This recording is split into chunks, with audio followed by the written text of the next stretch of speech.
Capítulo 4. Exu e Oxóssi, pense como um caçador. Um mito conta que no Aie havia um macaco que era considerado uma anomalia por ter 16 caudas. Ele vivia nas florestas de Iremó, em Ilé e Fé. Esse macaco era perigoso, devorava homens e foi a causa da morte de jovens e anciãos, o que fez dele uma ameaça para toda a cidade. O Olofim Admular, rei daquele lugar, estava preocupadíssimo com o seu povo. Suas tentativas de encontrar o macaco e matá-lo não foram bem-sucedidas. Por isso, Olofim decidiu consultar Ifá, que o orientou que oferecesse um sacrifício que contivesse um arco, flechas, um cetro, um cachorro, galos e também um sacrifício para Ogum. No arco e flecha, o Babalaô soprou Hierossum e orientou que, de acordo com as revelações do Ifá, a pessoa que salvaria a cidade estava a caminho. Qualquer habitante da sua cidade que anunciar a chegada de um filho, a essa pessoa você terá que dar essas coisas. O bebê é um espírito enviado do céu para matar o macaco e devolver a paz à cidade, disse Babalaô. O Olofim seguiu as recomendações e esperou. Com o passar do tempo, muitas mulheres deram à luz, porém todas as crianças eram mulheres. Tempos depois, nasceu um menino.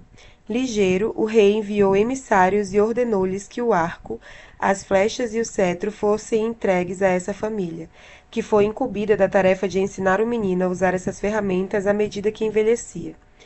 Esse menino foi nomeado Ossó, que significa alguém que zela por alguma coisa. Conforme ia crescendo, ele queria pegar esse arco, cetro e flechas e brincar caçando pequenos animais. Sua habilidade era tão visível que seus amigos, vez ou outra, o incitavam a atirar uma flecha em um animal em movimento. Um belo dia, Ossó estava brincando com seus amigos quando se deparou com um macaco de 16 caudas. Este aparentava estar muito cansado, pois tinha adormecido.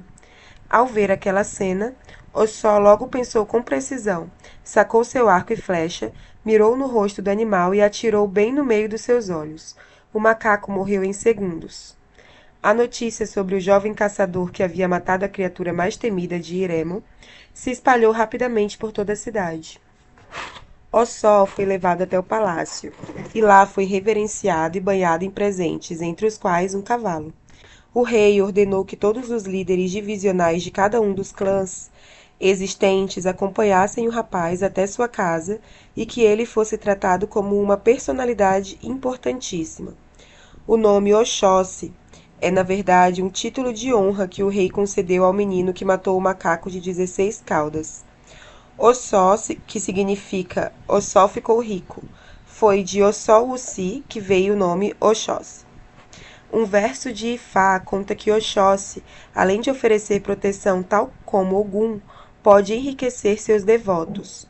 Ele tem a capacidade natural de trazer riqueza para perto de todos aqueles que estão dispostos a lhe oferecer sacrifícios, que são comida e tabus, os mesmos que Ogum.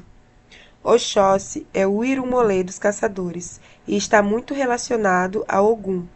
Na verdade, acredita-se que ele tem sido o chefe seguinte da Egbeodé, sociedade de caçadores que se tornou modelo para tantas outras, e também fundado a sociedade Ogboni. Oxóssi foi quem trouxe sofisticação na forma de fazer a caça.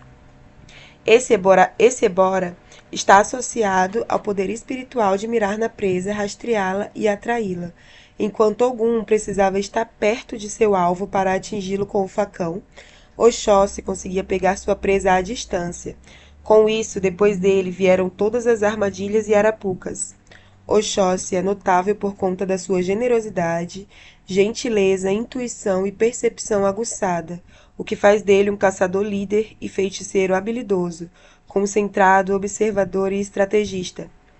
É rei de Ketu, patrono e protetor do seu povo, e por isso é também chamado de Oloyemeji, que significa homem de honra portador de 2 títulos, rei de Ketu e patrono dos caçadores. Ele é a própria mata, por isso conhece cada ser e coisa que nela vive. Também é liberdade e melodia, aspectos que são fontes poderosas do seu axé pessoal. A música é utilizada tanto nas caças quanto nas batalhas para atrair boa fortuna e tornar o trabalho prazeroso. Isso porque quando trabalhamos felizes, somos mais ágeis e atraímos sorte, razão pela qual se acredita que Oxóssi não só vai atrás de suas caças, como elas também vêm até ele. Essas duas forças se encontram porque o fluxo energético em que atua esse orixá é abundante e neste estado vibracional as coisas boas o abraçam. Seus iniciados e devotos tendem a se aproximar da entidade espiritual da riqueza, desde que estejam dispostos a oferecer-lhe sacrifício. Oxóssi ama suas caças, para que elas o amem de volta. Minha conexão com Oxóssi é muito antiga. Foi o primeiro orixá masculino que cultuei na vida. Foi para ele que fiz minha primeira oferenda. Lembro como se fosse hoje. Milho, coco, um alguidar de barro, folhas e algumas frutas. Aquele dia me marcou profundamente. Quero propor a você um pequeno exercício que vai fazer esse capítulo se desenrolar melhor. Feche os olhos e tente se lembrar da primeira oferenda que você fez na vida e o orixá para o qual você a ofertou. Depois de um tempo, se observe. Como você se sente? O que o seu corpo diz nesse momento? Quais são as sensações que passeiam pela sua mente agora? A maioria das pessoas, principalmente no Ocidente, associa prosperidade somente ao dinheiro. Elas enxergam uma vida próspera pautada no conforto e em bens materiais que seguem nessa busca até conseguirem exatamente isso. É super importante deixar claro que para o africano, principalmente o nigeriano, não há problema em querer dinheiro, gostar de dinheiro e ser rico. Muito pelo contrário. Eles acreditam que a prosperidade financeira é um reflexo da boa relação e atuação dos orixás em nossas vidas. Portanto, está tudo bem procurar ter uma relação cada vez melhor com o dinheiro. Mas há também aquelas pessoas que buscam prosperar na vida por meio de triunfos que vão além do acúmulo material. Elas enxergam a felicidade e a prosperidade como a junção de saúde, boas companhias, família estruturada, reconhecimento social e, claro, dinheiro. Se você é uma dessas pessoas, esta leitura fará um sentido enorme para você. Durante anos, a caça às baleias no Brasil, iniciada no Brasil Colônia, era uma atividade que tinha como principal objetivo a extração de óleo e a venda das barbatanas que eram utilizadas na fabricação de espartilhos, golas, mangas, chicotes e varas de pescar. A carne, apesar de não ser o foco principal, era vendida salgada e desidratada, e a língua do mamífero era uma iguaria consumida pela realeza. Não havia a compreensão de que a caça às baleias, além de cruel, devastava as grandes populações de mamíferos marinhos e, claro, desequilibrava o ecossistema. Elas se alimentam de uma grande quantidade de crustáceos, e seu extermínio pode provocar uma superpopulação das suas presas e causar uma extinção de outras espécies marinhas.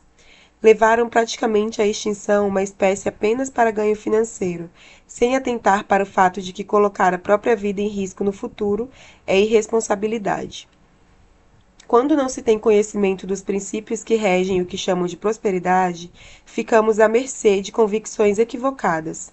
Meu objetivo aqui é que a gente aprenda a pensar como um caçador, evitar erros de julgamento, previsões, opiniões e palpites infundados.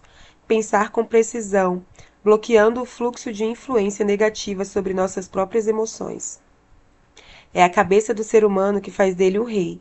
Só controlamos o nosso destino quando controlamos nossos pensamentos. Lembra da história do Ben e do Jalil lá no capítulo 3? Ambos saíram do mesmo lugar. Jalil era mais desinibido e inteligente do que Ben. No entanto, Ben foi quem realmente prosperou na vida, porque esse tipo de situação é muito comum. Por que esse tipo de situação é muito comum?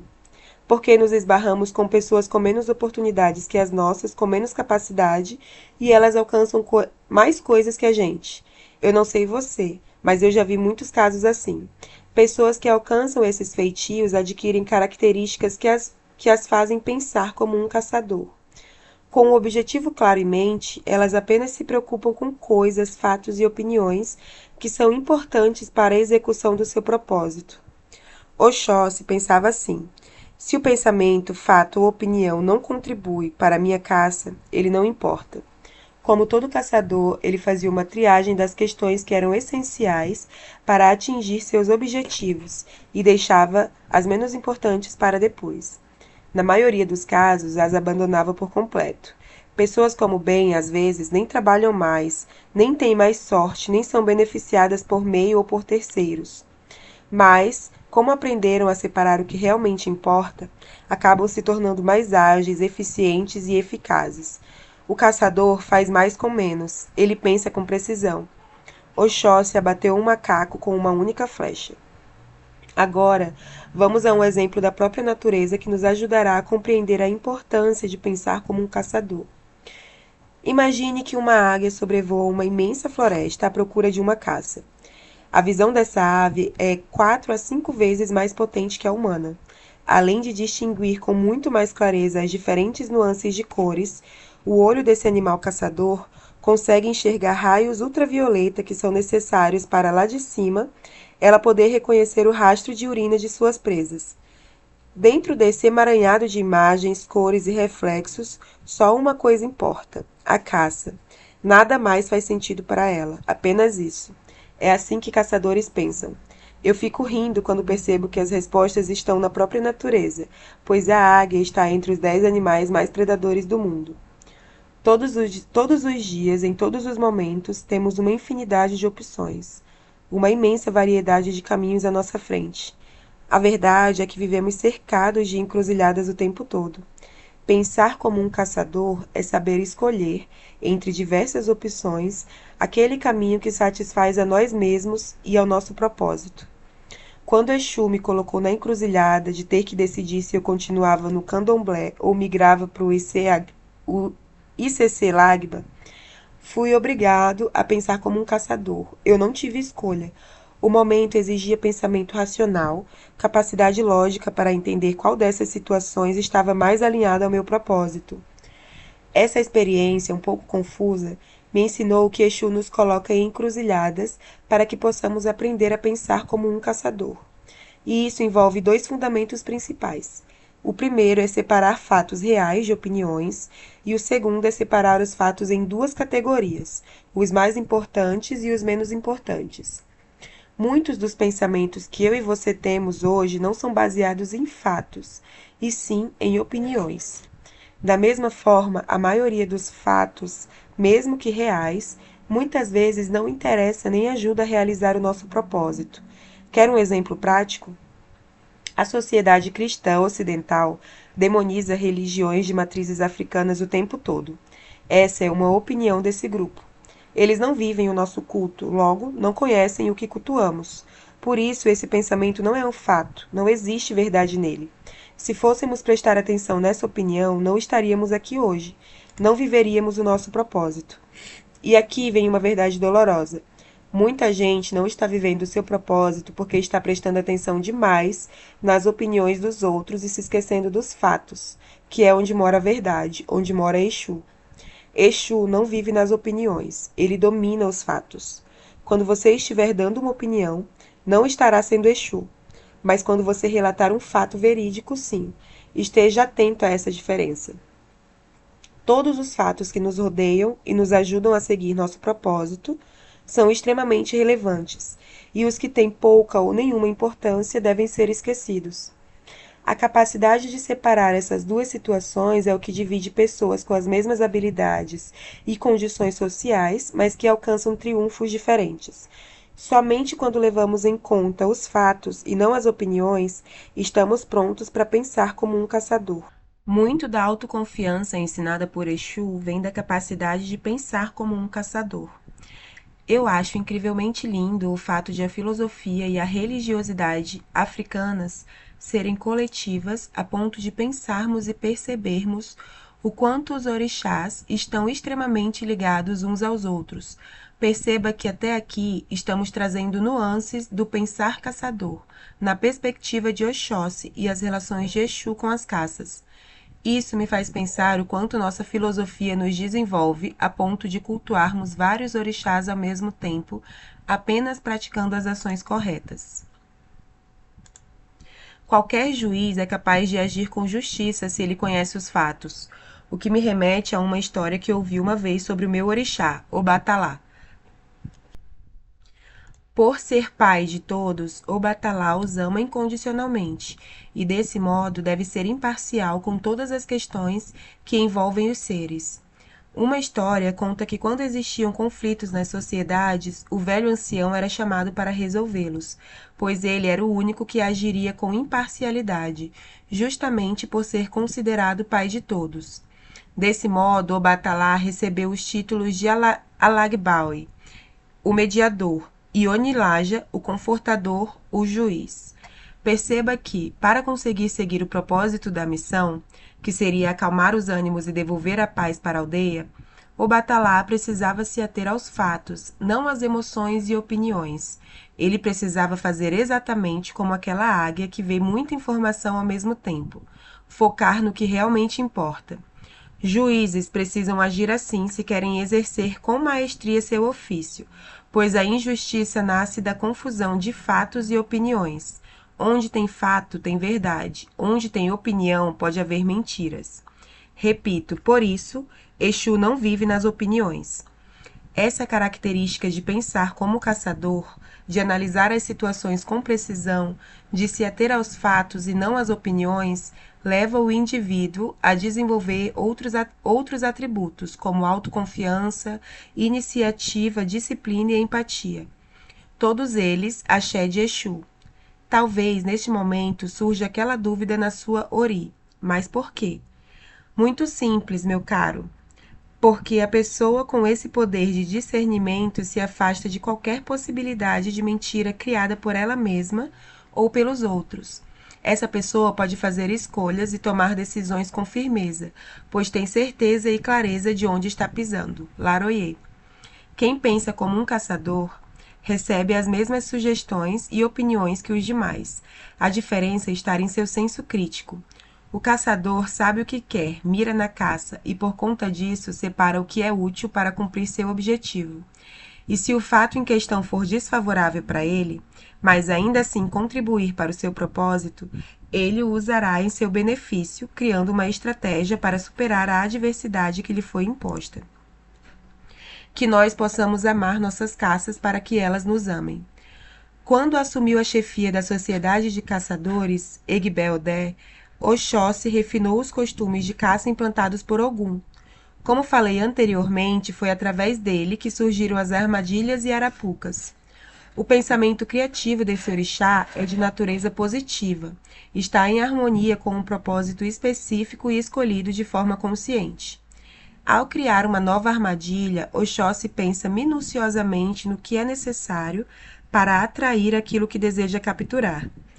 Ele conhece bem as suas caças. Sabe também que precisa separar todos os cordões e madeiras que vão lhe proporcionar a força desejada para capturar a presa.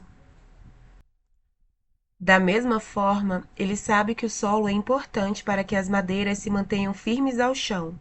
O sol e a chuva também interferem se essas madeiras estão sólidas ou ocas. Uma vez analisado tudo isso, o fluxo natural das matas fará a sua parte. Ocorre a mesma coisa quando olhamos para o nosso propósito de vida. Primeiro, preparamos o ori para receber nosso desejo. Em seguida, vem o período de preparo, espera e realização. Durante todo esse tempo, precisamos ter fé para que a natureza faça parte dela. Assim como Oxóssi, nossas armadilhas e arapucas não são construídas do dia para a noite. É preciso ter em mente que não devemos ficar parados, nem ir para a cama na esperança de que, no dia seguinte, todas as nossas caças estejam à nossa porta. Pensar como um caçador não nos fará acordar com um castelo com 3 piscinas e 2 quadras, mas abrirá possibilidades reais de prover as ferramentas necessárias para construí-lo. Se, assim como Ben e Jalil, seu sonho é ser um grande empresário, você precisa saber por onde começar.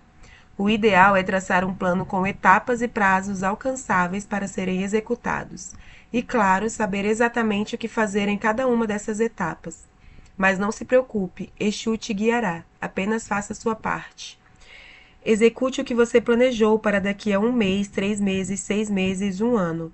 Viva cada etapa como se fosse sua única caça. Aplique essa lógica em tudo que precisa fazer. Nossa espiritualidade não confia em milagres. Confiamos na força da natureza para nos guiar. Devemos aproveitar as leis naturais para realizar os nossos sonhos. Não espere que os orixás lhe tragam os seus sonhos de bandeja. Sonhe, permita-se sonhar, permita-se escolher. Peça que eles lhe mostrem os meios pelos quais você vai alcançar o que deseja. Feito isso, haja com disciplina e fé absoluta. Escolha, planeje, execute, avalie, corrija, refaça. Isso é pensar com precisão, é pensar como caçador. Isso é cultuar Oxóssi no dia a dia. Assim como as armadilhas não foram criadas sozinhas, não nascemos prontos, precisamos criar o tempo todo. Eu sempre digo aos que me procuram para serem orientados através do oráculo que as palavras que saem da nossa boca são extremamente poderosas. Afinal, elas são a materialização de Exu. Nesse processo de pensar com precisão para colocar em prática e realizar, a autossugestão é uma poderosa ferramenta de caça. Falar para si mesmo que você consegue, que você é capaz de realizar, te traz um axé absurdo de autoconfiança, iniciativa, entusiasmo, disciplina e empatia consigo mesmo. E mais uma vez, repito, isso acontece porque ao pensar como um caçador, você está atento aos fatos e de forma lógica terá discernimento de reconhecer as suas armas e seu potencial de caça, o que facilitará muito seu avanço na mata. Mas não se engane, o contrário também ocorre. Não adianta pensar como águia e minar seu próprio axé com as palavras nada agradáveis que fala sobre si mesma. E não podemos esquecer que tudo comunica. Emitir um pensamento já é comunicar algo. E é aqui que percebemos o quanto de Exu habita em Oxóssi. Primeiro, a capacidade de controlar os pensamentos e direcionar para aquilo que quer. Oxóssi observa, foca e direciona o pensamento para sua casa, para sua caça. Apesar de ser múltiplo e repleto de possibilidades, Exu nos ensina que devemos ter foco, e ter foco é pensar como caçador. Segundo, o pensamento que o poder tem sobre o corpo. Uma vez que a mente acredita que vai alcançar um propósito, o corpo responde positivamente. O caçador, por enxergar as coisas com lógica, desenvolve autoconfiança, e esse axé toma o seu corpo, facilitando a realização. Tudo que realiza é Exu. Terceiro, amar as nossas caças para que elas nos amem. Amar a caça é conhecer, entender como acessá-la, calcular milimetricamente como trazê-la para o nosso campo de visão. Uma vez que preparamos uma armadilha encantadora, a caça vem até nós. É encontro, conexão. Trocas justas. Mão no ebó. Pessoas que pensam como caçador usam o pensamento preciso para dirigir a autossugestão, de maneira que essa energia se torne indispensável para quem quer realizar o seu propósito de vida. Neste capítulo, falamos da importância de traçar um plano de caça e saber exatamente o que fazer para chegar lá. Para isso, você precisará de um mapa, e o ideal é planejar tudo definindo um prazo. O que você fará dentro de 1 ano, 3 anos, 5 anos, 10 anos. Visite sempre esse mapa. Ao interiorizar o passo a passo, seu Ori começará a atrair oportunidades e acontecimentos que o conectarão ainda mais com seu propósito. Sei que isso tudo parece papo de coach de autoajuda, mas a ideia aqui é mostrar a você que não basta ter um desejo forte durante uns dias, semanas ou meses e depois esfriar. Temos que manter isso claro em nosso Ori por tempo suficiente para transformar o propósito em realidade. Filhos de Orixá persistem. O persistente jamais conhecerá a derrota. Te desejo boas caças e que Exu não te manipule.